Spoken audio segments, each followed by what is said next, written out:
मेरा आगाज़ जो है वो बतौर स्वीपर है। जॉब को जे से जेल, ओ से ऑफ और बी से बॉस, ठीक है। तो मैंने तीसरी जॉब भी स्टार्ट कर दी। अब पैसे मुझे आने हैं, ठीक है। उसी बैंक में, NIB बैंक में, जहाँ पे मैं बतौर स्वीपर था, वहाँ पे मेरा हाईएस्ट डिपॉजिट का मेरा अकाउंट वहाँ पे चल रहा है।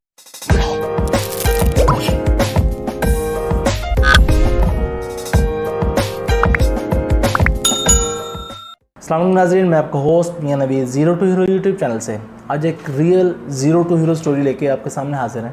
एक ऐसे शख्स की स्टोरी जो एक कसूर के छोटे से गांव से लाहौर में अपना फ्यूचर बनाने के लिए आए और आते ही छोटी छोटी जॉब से अपने करियर का आगाज़ किया। As a sweeper, as a waiter jobs का आगाज़ किया और इस टाइम माशाल्लाह अपनी सोसाइटी के अंदर एक वेल ऑफ कंसिडर किए जाते हैं। इनकी कहानी इन्हीं की ज़ुबानी सुनते हैं कि किस तरह से किन चीज़ों ने इनको मजबूर किया, किन चीज़ों का फोकस था, क्या प्लान थे इनके, क्या विजन था जिसकी वजह से आज ये यहाँ तक पहुँचे हैं। ये इनके बकौल के अभी सक्सेस नहीं है, सक्सेस के सफ़र की तरफ रवां दवा है, लेकिन जहाँ तक पहुँचे हैं ये भी काबिल तारीफ़ है। तो इनकी कहानी, हाबिल ख़ान की कहानी आपके साथ डिस्कस करेंगे और इन्हीं की ज़ुबानी, इन्हीं की लाइफ की जो स्ट्रगल है, जो इनकी लाइफ का वो सफ़र है, वो सारा इन्हीं की ज़ुबानी सुनाएंगे आपको।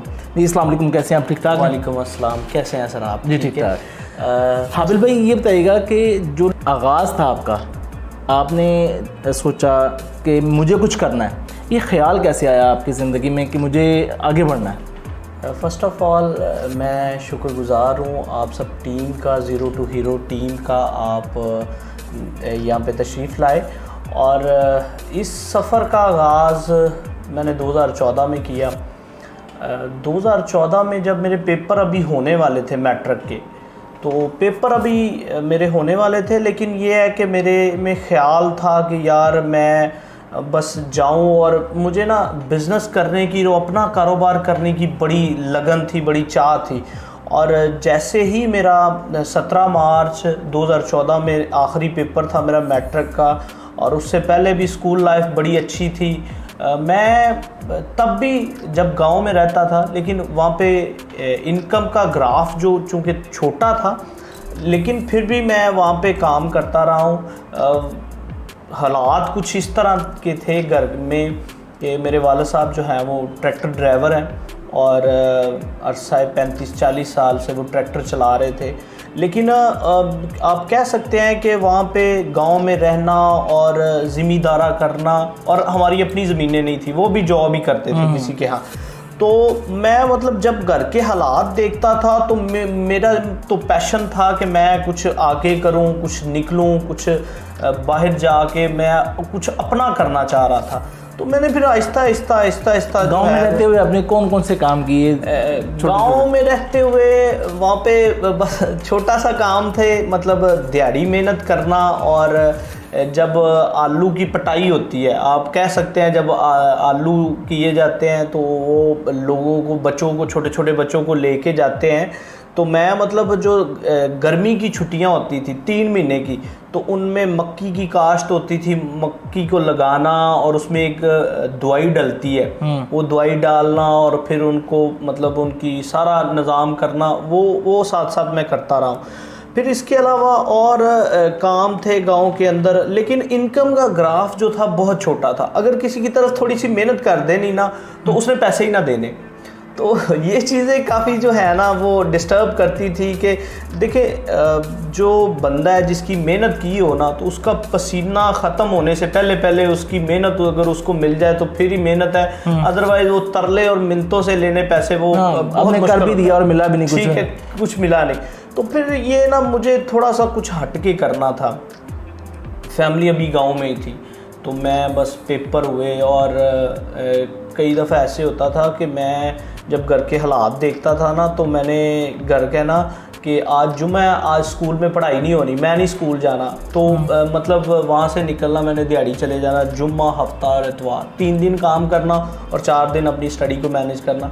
इसी के साथ मैं स्टडी में, स्कूल में पढ़ने में इतना अच्छा नहीं था, तो बाकी एक्टिविटीज़ मैं ये तो वैसे अभी देखा जाता है लाइफ के अंदर, जो लोग पढ़ाई में इनके बैक बेंचर कहा जाता है ना, पीछे होते थे, वो लाइफ में आगे होते हैं। ये तो एक आप भी उसी स्टोरी में आते हैं।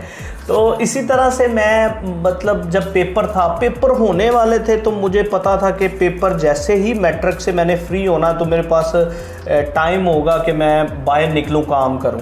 तो ऐसे हुआ कि जैसे ही मेरा 17 मार्च को पेपर था तो मैं 18 मार्च सुबह 6 बजे वहाँ से एक वैन निकलती है लाहौर के लिए, तो मैं बस उसमें रवाना हो गया। अपने 2-4 सूट लिए और मतलब ज़रूरत की 2-4 चीज़ें पकड़ी और मैं उसमें सवार हो गया। वहाँ से मैंने अपनी ज़िंदगी का आगाज़ शुरू कर दिया।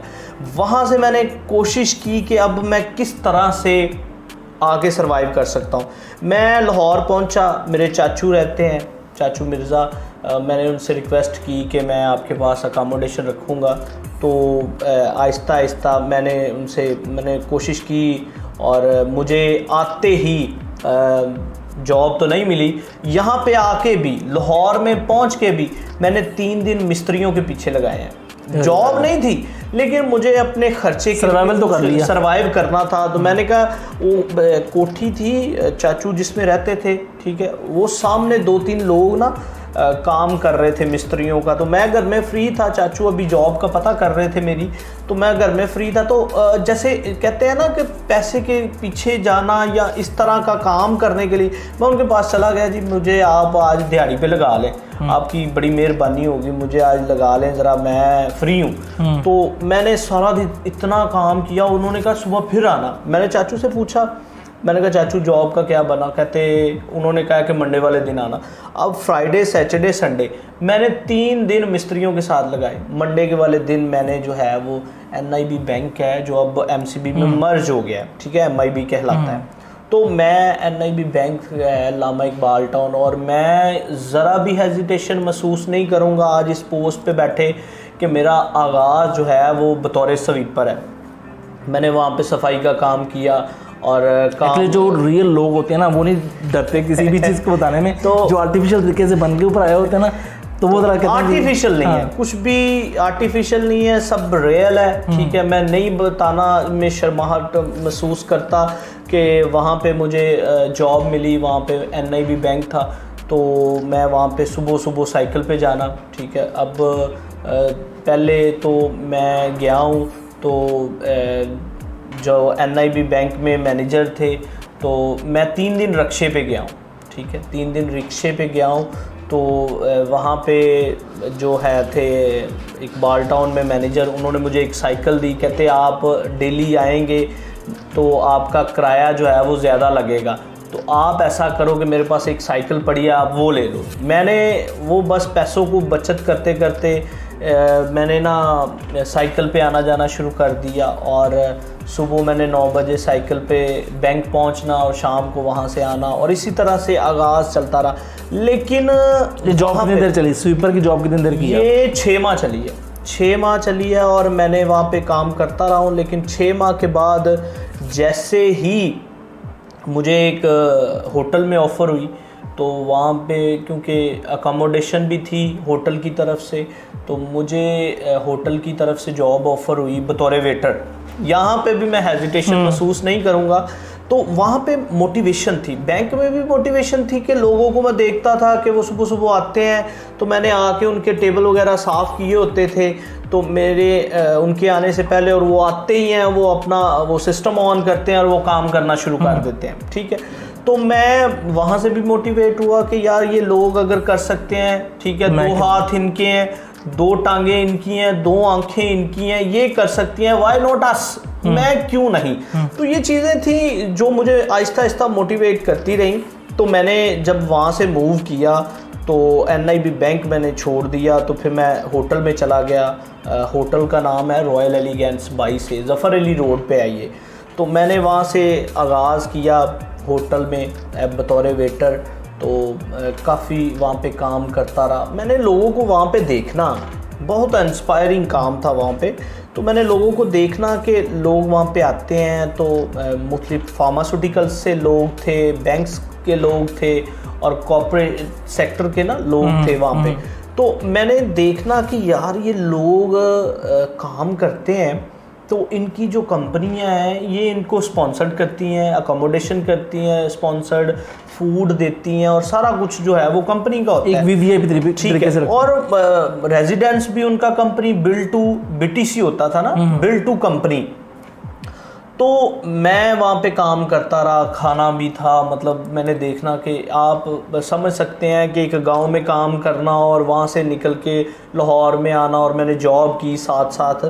तो मैंने जब देखा कि ये मुझे 16,000 पे करते हैं मंथली, तो इसमें मैं अपनी जो है वो अपनी फैमिली को कैसे सपोर्ट करूँगा। 16,000 में मैनेज करना काफ़ी मुश्किल था। तो मैंने ना मेरा विजन था कि मैं लाहौर शिफ्ट हूँ, ठीक है, मैं तो निकल आया हूँ, फैमिली अभी उधर ही है, ठीक है। तो वो हर 15-20 दिन के बाद मैं गांव जाता था, लेकिन मेरा था कि यार मैं लाहौर रहता हूँ तो उनको भी निकाल लूँ, पापा को भी निकाल लूँ, मतलब दूसरे बहन भाई जो हैं सबको लाहौर ले आऊँ। तो मैंने आहिस्ता आहिस्ता कोशिश करके, मेहनत करके लाहौर में जगह ली, ठीक है। कोई 10 मरले का घर है मेरा, खुदा का शुक्र है कि 10 मरले का घर जो है मैंने अभी बनाया है, ठीक है। पुराना घर जो है वो भी मैं आपको दिखाऊंगा, मेरे पास उसकी कुछ यादें मौजूद हैं, ठीक है। मैं भूलता नहीं हूँ जॉब को, जे से जेल, ओ से ऑफ और बी से बॉस, ठीक है। तो ये कंसेप्ट था मेरे अंदर कि यार ये जॉब का मतलब तो जेल ऑफ बॉस हो गया कि बॉस की अंडर ही रह के काम करना है, ठीक है, आप कुछ और नहीं अपना कर सकते। लेकिन मेरे पास कोई अपॉर्चुनिटी नहीं थी। फिर मैंने एक और जॉब साथ मर्ज कर ली ना, तो यानी कि वेटरिंग के साथ एक और जॉब सेम टाइम में मैंने एक और जॉब स्टार्ट कर ली। अब मैं सुबह 6 बजे उठता था और 6 बजे उठ के वकील के पास जाना, उसको ब्रेकफास्ट करवाना, वकील के साथ कचहरी जाना, वहाँ पे अदालत में उसको 2-2.5-3 घंटे लग जाने थे हायरिंग के लिए। किसी की हायरिंग होने वाली है, किसी की आगे डेट आगे की मिलने वाली है, तो इसी तरह से मैं वकील मुझे 2 बजे फ्री कर देता था। 2 बजे मैंने वकील से निकलना और मैंने होटल पहुंचना 3 बजे। 3 बजे से रात 2 बजे तक की जॉब मेरी थी होटल में। तो इस दुरानिया मैं सुबह 6 बजे से लेके 3 बजे तक काम करता था। वकील जो था वो मुझे 15,000 पे करता था। अब 15 और 16 31,000। अब मेरा जो सर्वाइव है वो 31,000 में भी नहीं हो रहा। अब मैं इन सारी चीज़ों के लिए खुदा का शुक्र है, लेकिन सोच बड़ी थी आगे, सोच बड़ी थी यार कि घर बनाना है, घर 31,000 में नहीं बन सकता, तो 31,000 में घर नहीं बन सकता। मैंने फिर थोड़ा सा काम और बढ़ाना शुरू किया। फिर मैंने ना मुझे एक स्टेट लाइफ के, मैं नहीं भूलना चाहूँगा, मेरे टीचर हैं, मेरे लिए ऑनरेबल हैं, बशीर नादर साहब। बशीर नादर साहब ने मुझे थोड़ी सी मोटिवेशन दी, थोड़ी नहीं बहुत सारी मोटिवेशन दी, और उन्होंने मुझे कहा कि आप स्टेट लाइफ ज्वाइन कर लो, साथ साथ ये भी करते रहो और साथ आप अपना काम भी करते रहो। मैंने कहा ठीक है। और शबीर साहब थे, नज़ीर अंजम साहब थे, सेक्टर हेड साहब थे, तो उन्होंने मुझे मोटिवेशन दी कि आप कब तक जॉब करोगे होटल में ना, कब तक जॉब करते रहोगे, तो ये आपके लिए मतलब काफ़ी मुश्किलें हैं। तो मैंने तीसरी जॉब भी स्टार्ट कर दी। अब पैसे मुझे आने हैं, ठीक है, पैसे आने चाहिए कि किसी ना किसी तरह से मैं अपना घर बना सकूं। अब जब मैं वेल सेटल हो गया हूं तो NIB बैंक में, अब वो उसके मैनेजर हजरात जो हैं वो सांबा में मूव हो गए हैं। तो उसी बैंक में जहाँ पे मैं बतौर स्वीपर था, वहाँ पे मेरा हाईएस्ट फिगर का जो है, हाईएस्ट जो है डिपॉजिट का, हाईएस्ट डिपॉजिट का मेरा अकाउंट वहाँ पे चल रहा है। और जब भी मैं जाता हूँ, वही बंदा जो मुझे कहता था मेरे आने से पहले ये मेरा साफ़ नहीं हुआ, वो नहीं साफ़ हुआ, वो नहीं साफ़ हुआ, आज वो मुझे फ़ोन करके कहते हैं जी सर आप ऐसा करें कि 2-4 लाख का डिपॉजिट भेज दें, 10 लाख का डिपॉजिट भेज दें। आप जैसा बंदा जो आपकी बातों का वेट कर रहा होगा, उसको क्या मोटिवेशन पैगाम देना चाहेंगे कि यार आप ऐसे कर लो तो थोड़ा सा आगे बढ़ सकते हो? मैं चाहूँगा कि वो स्टडी मैनेज करें, अपनी स्टडी के साथ साथ किसी ना किसी स्किल्स में निकलें, किसी ना किसी ऐसी बिजनेस में निकलें। मैं कभी भी उनको नहीं कहूँगा कि वो जॉब के लिए जाएं। जॉब चाहे 2 लाख की भी है, लेकिन वो जॉब है, जेल ऑफ बॉस है, ठीक है। आप बिजनेस की तरफ जाएं, आप कारोबार की तरफ जाएं। मैं आपसे ये नहीं कहूँगा कि आप ज़रूर है कि स्टेट लाइफ को ही ज्वाइन करें, लेकिन ये एक अच्छा प्लेटफॉर्म है जो है वो नीचे से आए हुए बंदों को ये बूम अप करता है और बहुत अच्छा अदारा है। और ये अदारा जो है वो one of them in Pakistan. Yes ठीक लीडिंग है। अदारा है। हाँ जी, ये एक ऐसा अदारा है, आप रिसेंटली देखें तो सेहत कार्ड की सहूलत जो है वो सारे के सारे पैसे स्टेट लाइफ ने पे किए हैं। और मैं through to media, electronic media, मैं लोगों को बताना चाहूँगा कि अगर आप किसी प्राइवेट हॉस्पिटल में अपना इलाज मुआलजा करवाना चाहते हैं तो आपके पास सेहत कार्ड मौजूद है, आप उससे किसी भी हॉस्पिटल के अंदर जा सकते हैं। अगर आपको कोई फर्दर इंफॉर्मेशन चाहिए तो नीचे हमारा नंबर्स आ रहा है, आप ज़ीरो टू हीरो टीम के साथ कांटेक्ट कर सकते हैं। मेरा नीचे नंबर और नाम आ रहा है, आप मेरे से रब्ता कर सकते हैं। हम आपको फैसिलिटीज़ देंगे, आपको सर्विसेज फ्राहम करेंगे, इंफॉर्मेशन देंगे कि कहाँ कहाँ से आप इलाज करवा सकते हैं। सारे हॉस्पिटल जो हैं वो स्टेट लाइफ के और इस सेहत कार्ड के पैनल पे मौजूद है। बड़े से बड़ा हॉस्पिटल, डॉक्टर हॉस्पिटल, एनमोल हॉस्पिटल और ये इत्तफाक हॉस्पिटल और ये कार्डियोलॉजी हॉस्पिटल, ये सारे के सारे। अच्छा, साथ के साथ ये भी बता दीजिएगा कि ये जो लोग समझते हैं उनके पास कार्ड नहीं है तो कार्ड कैसे यूटिलाइज करें। जैसे हम कहते हैं कि आपका आईडी कार्ड नंबर आपका कार्ड है, तो उसके बारे में अगर गाइडलाइन कर दीजिएगा। अभी आपका जो आईडी कार्ड का नंबर है वो आप 8500 पे सेंड करके आप चेक कर सकते हैं कि मेरा मैं एक्टिव हूँ कि नहीं। अगर आप वहाँ पे एक्टिव हैं तो आप पाकिस्तान के किसी भी जगह पे जाके आप इलाज करवा सकते हैं। उसके लिए आपको किसी की सिफारिश की ज़रूरत नहीं है। अगर आपको किसी फर्दर इंफॉर्मेशन की ज़रूरत होगी तो हम लोग आपकी खिदमत के लिए हर टाइम हाज़िर हैं। बहुत शुक्रिया व्यूवर्स। आज मौजूद थे Habil Khan, real zero to hero story, कैसे एक स्वीपर एक मैनेजर बना। इनकी बड़ी इंटरेस्टिंग, बड़ी ज़बरदस्त, बड़ी मोटिवेशन, मैं खुद मोटिवेट हो गया इनके पास आके कि रियली एक बिज़नेस ही है, एक आइडिया ही है। जैसे इन्होंने कुछ चीज़ें कहीं मैं हाईलाइट करता हूँ दोबारा से कि अगर आपने आगे बढ़ना है तो अपने सर्कल को इन्हांस करना है। बड़े लोगों में बैठेंगे तो बड़े ख्वाब आएंगे, छोटे लोगों में बैठेंगे तो कभी भी आपका इनकम सर्कल नहीं बढ़ सकता। तो ये छोटी छोटी टिप्स होती हैं, छोटी छोटी चीज़ें होती हैं। हमारी एफर्ट है कि किसी तरह से हमारा एक पैगाम हमारे उन दोस्तों तक चला जाए जो लोग वेट कर रहे हैं कि यार हम लोग आगे नहीं बढ़ रहे, एक चीज़ क्लिक कर जाए। ठीक है, एक बात ही होती है जो आपको उठा देती है। अगर आज की कामयाब कहानी आपको पसंद आई हो, real zero to hero story पसंद आई हो, इसे लाइक, कमेंट, शेयर लाजमी कीजिएगा। तो हमें अगली वीडियो तक इजाज़त दीजिएगा। तब तक के लिए अस्सलाम वालेकुम।